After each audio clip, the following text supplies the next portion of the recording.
listening to Awake in Relationship, a podcast about intimacy, community, and culture in a time of great change, with Silas Rose.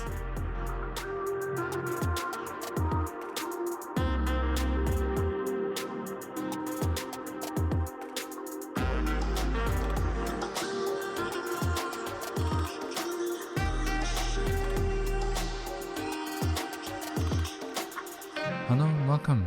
My name is Silas Rose, and you are tuned into the first episode of Awaken Relationship.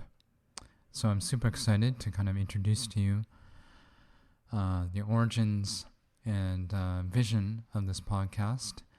And I've asked a good friend of mine, Michael Lium Hall, to join me in a chat because it's always more interesting to have a conversation than a monologue.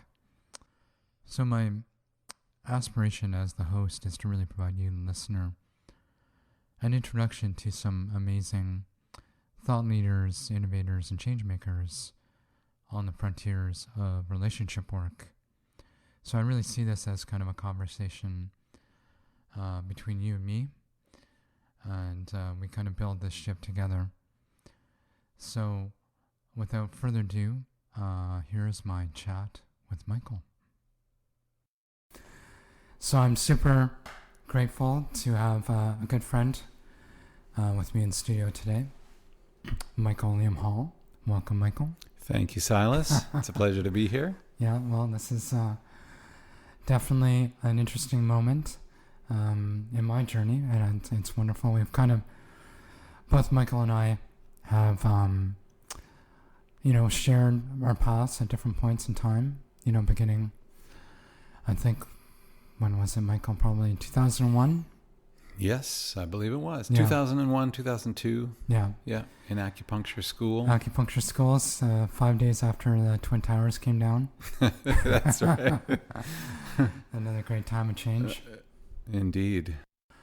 Michael, I'm wondering if you could just maybe talk a little bit about, where you've come from in terms of your professional life and kind of where you're going, and specific to relationship. For sure. For the last 12 years or so, I've been focused on running HEMA, which is a yoga studio and community acupuncture clinic. Mm-hmm. We are the first community acupuncture clinic in Canada, actually, when we opened in 2007. And currently there are about 300 clinics that are affiliated with this larger organization of community acupuncture.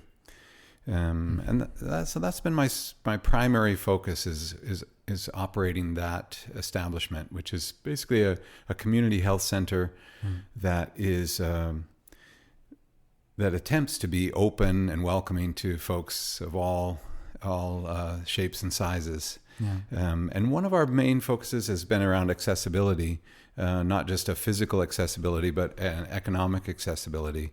And so we've addressed that by creating a sliding scale for our fees, which I think has worked really well in terms of bringing people of different class in particular and different income into our space and allowing them to access those services. Yeah. So it's been a health-centered focus, but also very much a community building exercise. Mm-hmm. I would say where my own focus and where my own focus is going forward is in looking at a couple of things. One is looking more deeply at relationships, like how do we relate to one another as humans in this crazy world that we're in right now, and particularly have an interest in sexuality and our sexual health and connection. Yeah. And that led you to some very unique training that you've done recently. Yeah, a couple of years ago, I received training in something that's called somatic sex education, and that's a branch of study right now that's evolving, and it sort of combines somatic therapy with sex education.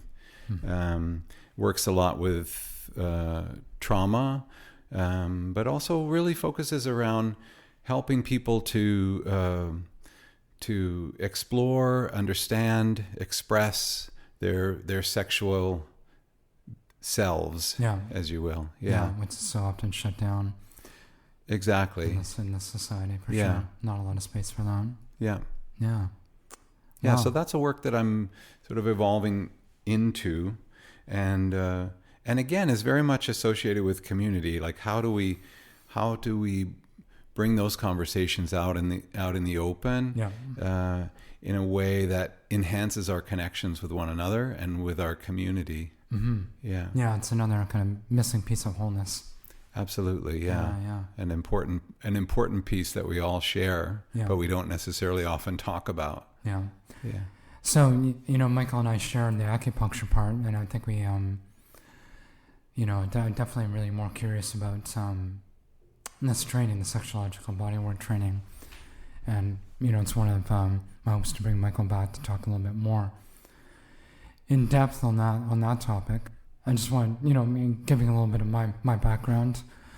I really kind of started out in the activist world as kind of a hippie radical in the forests of Vancouver Island. And do we have pictures of that anywhere? maybe on my thesis file somewhere. But that was a big part of my life in my early 20s. I kind of fell into that tribe, which is actually really, I look back on with a lot of fondness because it was really steeped in values that I carry forward to this day. And so, from the activist world, I kind of moved into the nonprofit world, focused on international development, and then got into food security. And then I decided I was sick of meetings, and so I got into acupuncture training with Michael. Another non-profit world. Yeah, exactly. Good point. That's another work in progress. But one with a lot of heart, of course. Absolutely, yeah. And so, I did 15 years of that. And I haven't completely turned in my needles, but I'm taking a bit of a pause. This podcast is part of that. Kind of figure out, well, what's inspiring for me right now? Where's my passion and service? And so, when it comes to this podcast, I've been through kind of a big change in my life, in particular the last couple of years. Lots of loss with parents and actually my spiritual community as well has kind of melted down. I was involved in Shambhala Buddhism for about 20 years. And those teachings and view, that's very much woven into the heart of this podcast. The vision of creating a sane and good society and discovering, basic goodness. But there was, a big scandal with the primary teacher internationally, and so it's a time of reflection for myself and a lot of people about the heart of those teachings and how to go forward. It feels like in a way that we're moving in, we have been for several decades, moving into a different paradigm that doesn't necessarily involve an individual leader, but rather, individuals within a collective group educating and informing one another. I've also had similar experiences along my journey of fallen leaders, mostly men, all men. And so, it's interesting that you say that. There's actually a prophecy around that, around the Buddha Maitreya, that the future Buddha would be a community. Yeah. Interesting. And I really kind of feel that, Yeah. We all have a little bit of wisdom to offer. Yeah. And I think we keep each other accountable. For sure. So, part of the transformation I've been in as well has also been, for the last 20 years, I've also had kind of a chronic challenge with my vision, my eyes, which started quite suddenly, actually. Around when I was 24, 25. It was sort of kind of forced me to be internal and reconcile my relationship with myself in a very deep way. I kind of popped out the other end of that journey about a couple years ago with some help with some medical help, basically, which was long overdue. And I sort of feel like Rip Van Winkle in many ways, that there's been a lot of life experience on the outside world that I missed because I've been so internal. So Michael, I don't know if you're feeling it, but that sense of urgency right now that we are kind of at a real turning point in our culture, society, where there's a lot of kind of big things bearing down on us. Well, it seems like a lot of that is breaking down, as you say, like, and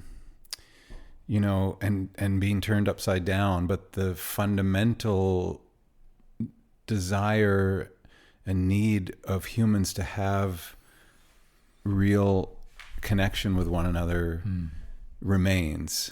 Yeah, it's a great unifier.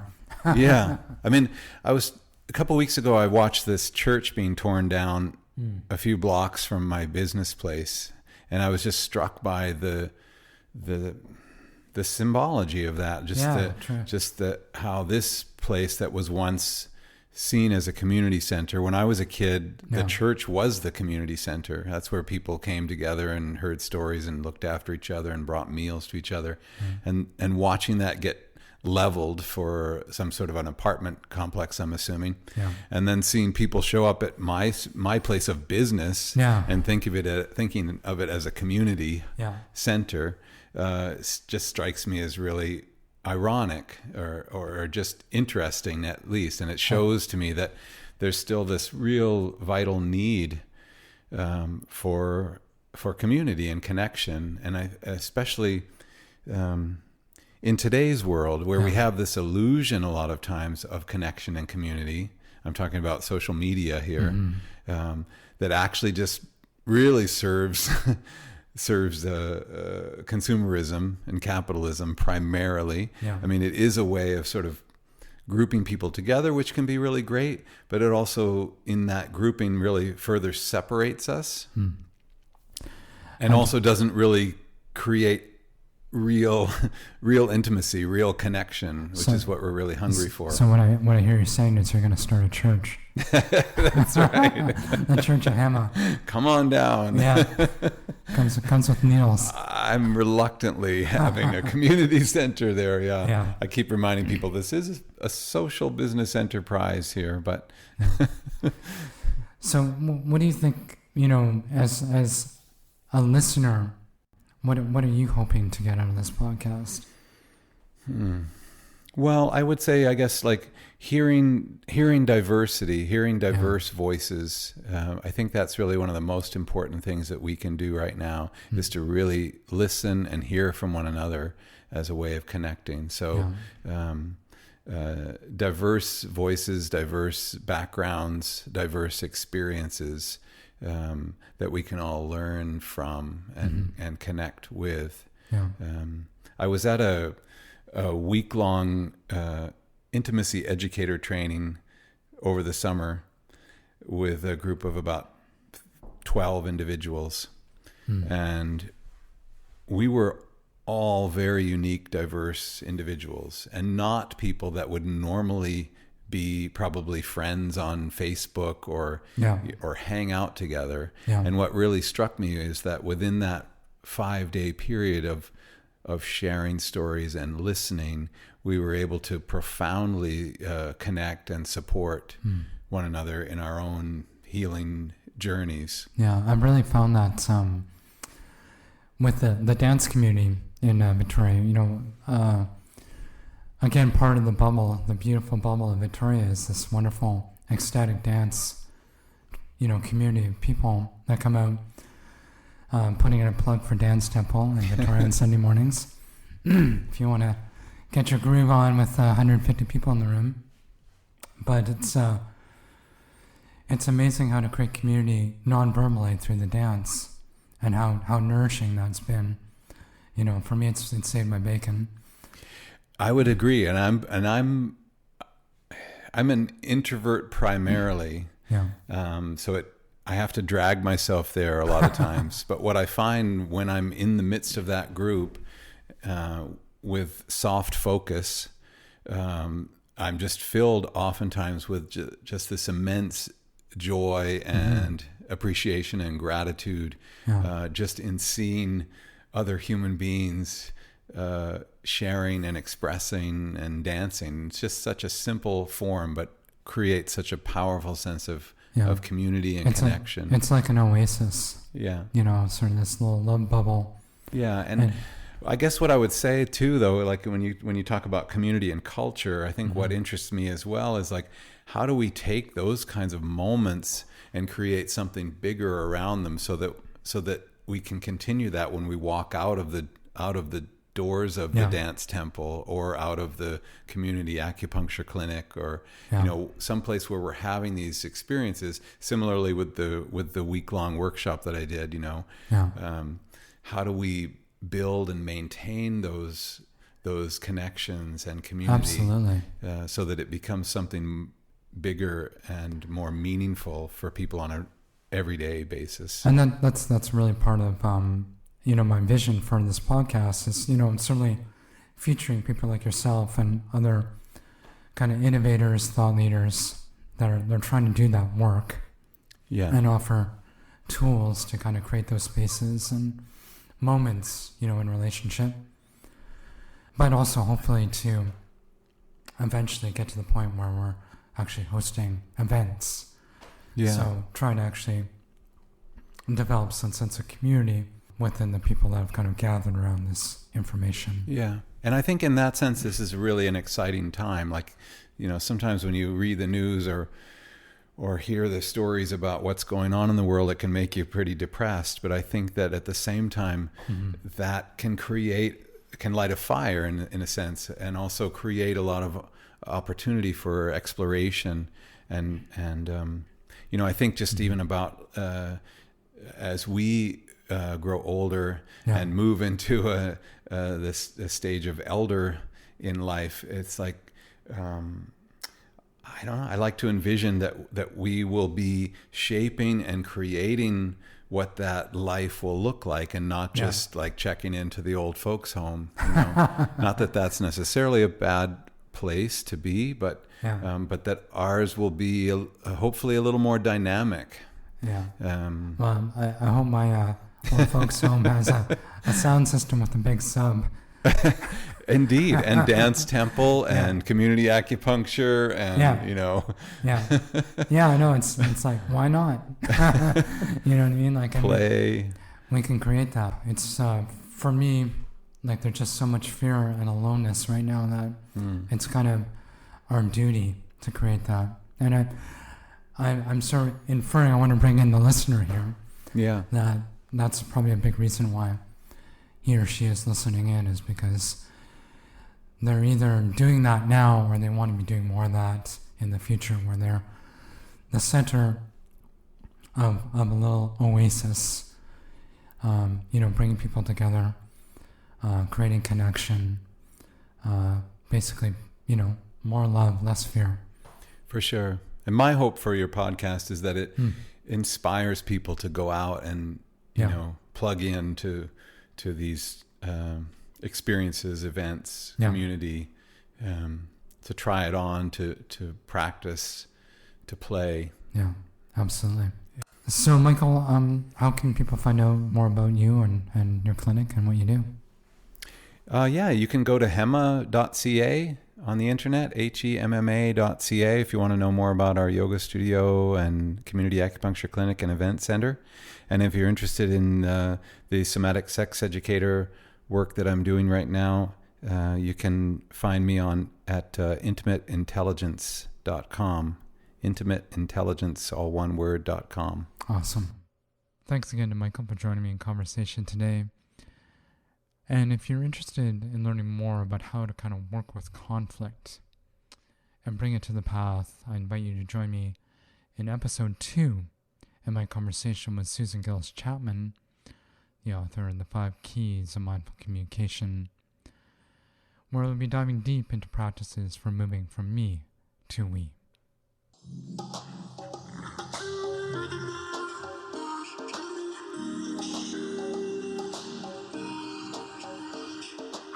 Thanks Thanks for tuning in to this episode of Awake in Relationship.